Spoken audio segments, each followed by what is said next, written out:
हमारे देश में एक महान विभूति हैं जिनका नाम है स्वामी विवेकानंद जी।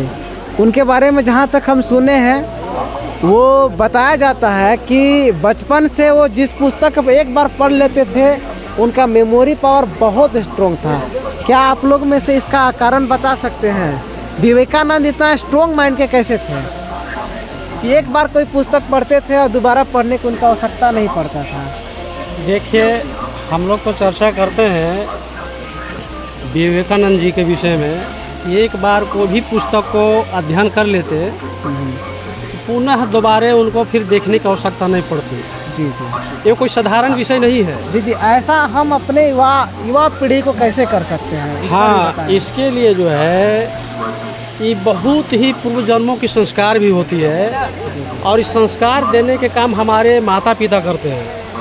लेकिन आजकल माता पिता ज्ञान नहीं है कि हम बच्चों को कैसे दिए संस्कार। हम सब जानते होंगे, महाभारत के समय की बात है कि अर्जुन और उनका धर्मपत्नी सुभद्रा जब रात में सोई हुई थी और अभिमन्यु माँ के गर्भ में था, तो अभिमन्यु चर्चा कर रहे थे अपनी पत्नी के साथ में।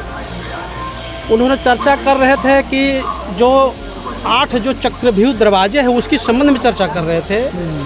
तो 7 दरवाज़ा तक चर्चा करते रहे थे, तब तक कि अभिमन्यु के माता वो जागृत थी, इसलिए उन्होंने जितना सुना वो माँ के गर्भ में ही सीख लिया था। लेकिन और उसके आगे जब वो सुभद्रा को जब नींद आ गई और वो अर्जुन कहते रह गए 8वां दरवाज़ा के विषय में जो चक्रव्यूह के संबंध में, उन्होंने नहीं सुन सकी।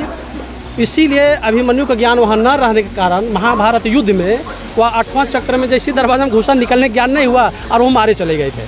ठीक उसी प्रकार से माता पिता को, जैसी आप ये भी हम लोग जानते हैं कि माता सीता को जब गर्भधारण हो गया था तो भगवान राम और माता सीता जानती थी, लेकिन लोग समझ नहीं पाया कि वो जंगल उनको छोड़ दिए थे और वाल्मीकि ऋषि के यहाँ चले गए थे। लेकिन वास्तविक ज्ञान क्या देना था इसके विषय में ज्ञान नहीं हम लोगों का। उन्होंने इसलिए वहाँ माता सीता और राम ने चर्चा की है कि गर्भधारण हो गया है, इस बच्चों को इतना महान बनाना है, इतना वीर बनाना है, इतना ज्ञानी बनाना है कि हमसे भी बेसी वो शक्तिशाली बने। इसके लिए महर्षि वाल्मीकि के आश्रम में जाना ही पड़ेगा हम लोग को। तो वही माँ के गर्भ से ही उन्हें वीरता की कथा सुनाई गई, धर्मशास्त्रों की कथा सुनाई गई और योग विद्या की सीता को बताता जाते थे। वो सब बच्चा सीखते गया और जैसे ही उनको भूमिष्ठ हुए, जब बच्चा जन्म लिए और बाल्यकाल से भी वह महर्षि वाल्मीकि ने उस ज्ञान को धीरे धीरे देते गए और बहुत काफ़ी वीर बने, शक्तिशाली बने, योद्धा बने और ज्ञानी बने। सब प्रकार की संपूर्ण ज्ञान उनको हुआ।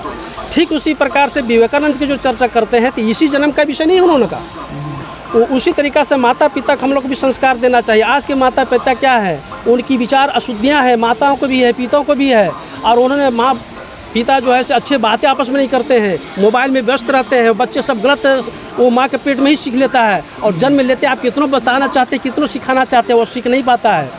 तो इसी तरीक़ा से वह संस्कार को बदलना पड़ेगा। और जब बच्चे को शांत होगा और माँ के घर में जब बच्चा रहता है तो सदगुरु से प्रार्थना करता है कि प्रभु ये अपार कष्ट में हम जो है हमें बाहर कर दो और मैं बाहर आकर के मैं भजन करूँगा। लेकिन जब बाहर आते हैं तो माता पिता का ऐसा प्रवेश मिलता है, जिस प्रवेश से वो गर्भ का संस्कार जो मिला था वो भूल जाता है। अब भूलने के बाद जो है उन्होंने अध्यात्म का, धर्म का, नैतिकता का वह सब निम्न होने के कारण वो शुद्ध बुद्ध नहीं रह जा पाता है, जिसके चलते ना उसको पढ़ाई बढ़िया कर पाता है। हम लोग बोलते हैं बच्चे बढ़िया से पढ़ना, मन लगा कर पढ़ना। मन के विषय में ज्ञान नहीं है। हमारे गुरुजी बोलते हैं, माता पिता बोलते हैं कि मन लगा कर पढ़ना। मन के विषय में ज्ञान ही नहीं है। मन क्या है? अरे मन जो है हमारे नेत्रों से 80% बाहर हमेशा गमन करता है, विषयों में जा करके संसार में बुझा के रखता है। और जिसके चलते जो है हम ना शिक्षा में हम अच्छा आगे बढ़ पाते हैं या भौतिक शिक्षा जो भी हम पढ़ते हैं उसमें भी हमारा सफलता अच्छी नहीं होती है। संसार की कार्य व्यवहार में भी अच्छा नहीं सफलता होती है। इसके कारण क्या है? मन क्या अशांत है, मन में तनाव है, मन में अवसाद है, जिसके चलते आज की नौजवान लड़का लड़कियां कितने आत्महत्या भी कर रहे हैं। आत्महत्या बहुत कर रहे हैं। क्यों कर रहे हैं? वो है से जो चाहते हैं वो प्राकृतिक विषय को भोगने के लिए, प्राकृतिक वस्तु को प्राप्त करने के लिए, और वो प्राप्त करने के सामर्थ्य नहीं प्राप्त है, क्योंकि मन तो कहीं और है और वो चाहते कुछ और है। तो मन की अशांति के कारण आज अनेकों मानवों में मानसिक तनाव है, युवाओं में उसको अशांति है, उसको अवसाद से भरे पड़े हैं, जिसके चलते आज हर तरह का दुख को झेलना पड़ रहा है। यदि सुख शांति चाहते हैं और भौतिक विद्या में भी प्रवीण होना चाहते हैं, डॉक्टर्स बनना चाहते हैं, इंजीनियर्स बनना चाहते हैं, टीचर्स बनना चाहते हैं, अर्थात जितने प्रकार के विद्वान भी बनना चाहते हैं, तो इसका सफल मंत्र है यदि कहीं पर, तो हमारे इस भूमंडल में अमर सद्गुरु सदाफल देव भगवान के श्री चरणों में है। इनसे जो ज्ञान प्राप्त करके और मन को रोक करके और जो विषय भी पढ़ेगा, मेरा अपना अनुभव है, वो 3 बजे भोर में जब मैं उठता था और उठ करके और मैं गोड़ हाथ धो करके मैं ध्यान में बैठता था और जब भौतिक में चिंतन करता था तो चिंतन में सारे सामने प्रकट होता है, सारा दिखता है। उस समय जो भी पढ़ेगा विद्यार्थी, मेरा ऐसा विश्वास है, जो पढ़ेगा वो बहुत जल्दी उसको याद होगा और वह कोई भी विषय में अच्छा पढ़ कर सफलता प्राप्त करेगा, अच्छा सर्विस नौकरी करेगा और साथ ही साथ जब मन पर नियंत्रण होगा तो आत्मिक सुख भी मिलेगा। आज लोग सुख शांति चाहता है, आनंद चाहता है, यही 3 चीज़ के लोगों का खोजना है। क्या चाहिए? शांति चाहिए, सुख चाहिए, आनंद चाहिए। और इसी को पाने के लिए मन के आधार पर संसार में बन भटकते फिर रहे हैं। भैया कहाँ सुख मिलेगा, कहाँ शांति मिलेगा, कहाँ आनंद मिलेगा? तो ये वस्तु तो बाजार में मिलता नहीं है। यह पैसे से तो खरीदा नहीं जा सकता है। यदि खरीदा गया होता तो करोड़पति लोग सुख शांति आनंद तो पैसे से खरीद लिए होते, तब तो हम जैसे गरीब लोगों को तो प्राप्त नहीं होता।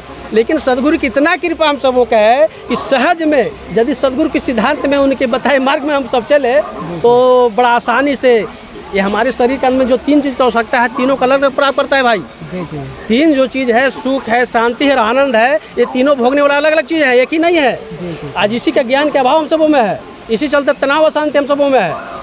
तो हमारे इंद्रियों को सुख चाहिए, शारीरिक सुख चाहिए, हम शरीर से निरोग हैं, हम शरीर में शक्तिशाली है, ऊर्जावान हो, ये हमारी सुख है। इसको बोलते हैं इंद्रिय सुख बोलते हैं। तो हमको क्या चाहिए? शरीर का सुख चाहिए। और शांति किसको चाहिए? शांति मन को चाहिए। आज अशांत मन ही अनेकों समस्याएं को खड़े कर देते हैं और आत्महत्या भी कर लेते हैं। क्योंकि कारण क्या है? मन की अशांति है। तो मुझे शांति चाहिए, किसका? तो मन को शांति चाहिए। तो भाई शांति बाजार में मिलता नहीं है। शांति के कहीं यदि भंडार है तो सदगुरुदेव भगवान के श्री चरणों में है। इसलिए सदगुरु शरण में जब जाएंगे, हम लोग जब साधन अभ्यास में बैठते हैं तो जब सदगुरु की दया होती है, जब मन नियंत्रण होता है तो शरीर सारे शिथिल पड़ जाते हैं, इंद्रिय शांत पड़ जाते हैं और होश व हवास नहीं रहता है। उसी समय खूब झुकने लगते हैं, नींद भी आने लगता है। क्यों आता है भाई? बाहरी इंद्रिय शिथिल पड़ जाते हैं, मन शांत पड़ जाता है। अब एकदम कहिए, आज तो लोग जानते हैं नींद लेने के लिए बहुत दवा खाते हैं, नींद की गोलियाँ खाते हैं। लेकिन मेरे विषय में, मैं जितना रात में सोता हूँ ना सदगुरु दया से, और मुझे फिर शांति से दिन में भी उतना ही मैं सो लेता हूँ। क्योंकि दवा क्या है, सदगुरु तो ऐसी दवा दे दिया है, उस दवा में तो मैं आनंदमग्न नहीं रहता हूँ। तो इसलिए मन को शांति चाहिए। और आनंद किसको चाहिए? आनंद आत्मा को चाहिए। आत्मा जो है चेतन है, और आनंद ही क्या है? हमारे परम संत परवर श्री विज्ञान देव जी महाराज सदैव कहते रहते हैं, हमेशा उन्होंने हम सबों को बताते रहते हैं कि आनंद ही तो परम आनंद है, आनंद ही तो परमात्मा है। तो ये आनंद तो बड़ा आसान से प्राप्त नहीं होगा भाई। तो बंधुओं, हम सब सौभाग्यशाली हैं। हम युवाओं को संदेश देना चाहेंगे कि सभी लोग इस विहंगम योग को सिद्धांत को सीखें और है से मन को नियंत्रण करें। आपकी भौतिक हर प्रकार की विकास होगी, शारीरिक विकास होगी और आंतरिक विकास होगी, मानसिक विकास होगी, आध्यात्मिक विकास होगी और साथ ही साथ आनंद में मग्न रहोगे। घर परिवार में सभी शांति बने रहेगी। आपके पास अपार धन है, शांति नहीं है तो कुछ भी नहीं है भाइयों, कुछ भी नहीं है। तो शांति, सुख और आनंद कहीं मार्केट में मिलता नहीं, कहीं बाजार में नहीं मिलता है। तो सारों युवाओं को मेरा यही संदेश है कि सभी संपूर्ण भूमंडल के युवाओं ने इस ज्ञान को धारण करके विवेकानंद जैसा यदि बनना चाहते हैं तो विवेक जागृत करना पड़ेगा। विवेक तभी जागृत होगा। विवेकानंद की इसका अर्थ क्या हम समझ सकते हैं? अरे हमारे अंदर में ईश्वर ने विवेक दिया है, विवेक की शक्ति दी है। इस शक्ति को सद्गुरु ज्ञान के माध्यम से जागृत करके और आत्मा में ईश्वर का आनंद को प्राप्त करना है। इसी के नाम तो विवेकानंद कहा जा सकता है भाइयों। तो इससे और परम सौभाग्यशाली का होता था, हम विवेकानंद बन ही सकते हैं। क्योंकि हमारे जो चित्त है आत्मा के साथ हमेशा रहता है और जो ज्ञान है वो चित्त में अंकित रहता है। यदि मेरा चित्त में पिछले जन्म का ज्ञान अंकित है तो मैं उसी बात को मैं अभी भी मैं बोल सकता हूँ और ऐसा मुझे आभास है, मैं इसलिए मैं बोल भी रहा हूँ। ये चित्त में अनंतों जन्मों की ज्ञान शक्तियाँ सदगुरु की कृपा से भरी पड़ी है। लेकिन इसको क्या है, सदगुरु को योग साधना के बदौलत, सेवा सत्संग साधना के बदौलत जागृत करना है और जागृत कर उस ज्ञान को पुनः प्रकट कर लेना है। यही तो विहंगम योग है, यही तो सुख शांति और आनंद की ये भंडार पड़ा है। तो सभी को आवश्यकता है, चाहे जुआ हो चाहे वह वृद्ध हो, सबको चाहिए 3 चीज़, किसी की जुआई की नहीं। जुआ सबको आया। देखिए शरीर की 6 अवस्था होती है, शरीर की 6 अवस्था होती है, उसमें एक जीवा अवस्था भी है। शरीर की 6 अवस्था क्या है, एक है सो क्या है, जन्म है, फिर बाल है, किशोर है, जुआ है, वृद्ध है, अंत में मृत अवस्था है।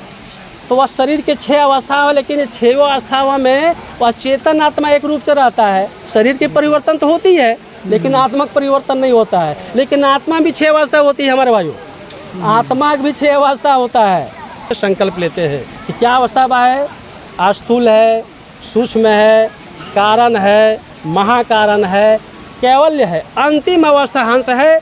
और स्वामी जी उसी के विषय में कहे कि शुद्ध रूप तो ही हंस बनाऊं। बताइए, शुद्ध रूप तो ही हंस बनाऊं, है ना, परम पुरुष के मिला दूंगा, कहे सदा फल परमानंदा, आवागमन को मिटा दूंगा। बताइए कितना हम लोग परम सौभाग्यशाली है। तो मैं यही कहना चाहूँगा संपूर्ण मानव के लिए, जुआओं के लिए मैं विशेष कहूँगा, यदि सुख शांति चाहते हो भैया तो सदगुरु शरण में आइए और उसको 10 मिनट सुबह शाम अभ्यास करिए। आपको भौतिक विकास, आध्यात्मिक विकास, संपूर्ण विकास होगा। पूरे घर परिवार में शांति मिलेगी और शांति मिलेगा तो सुख मिलेगा, जब सुख मिलेगा तो आनंद जरूर मिलेगा यदि प्रयासरत रहेंगे। इन्हीं के साथ मैं अपनी वाणी के विराम देता हूँ। बोले सदगुरुदेव भगवान।